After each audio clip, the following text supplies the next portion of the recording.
This is Yusuf Mame, FT Idris. Emia Musical Studio.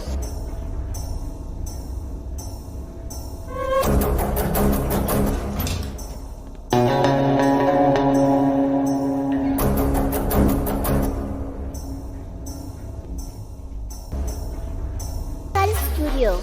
Ni wallahi yunwa nake ji. Bari da je gurin Idris mai shayi. Ya baba, dan sami ni shayin nan. Na ce ka haɗa min da kofin nan. Ka yanka min biredin nan. Ka shafa mata butter nan. Wayya kana ta filin, kana ta smiling sai ka ce angon nan. To ai ka bari kawai da akwai magana. Kaga Zainab da Fa'iza na lura kawai tsotse ni suke, amma today na yi sabuwa. Yar fara kyakkyawa ga hanci, kai in fact na ce komai normal. Har na mata deposit na 50k, ta ban contact da adireshin ta tura min 2 ɗinta. Let me show you one you go surprise. This one no be Maryam? Wace Maryam? She told me say her name was Fatima. No, ba faɗa ka duba kawai. She just paint her face with powder.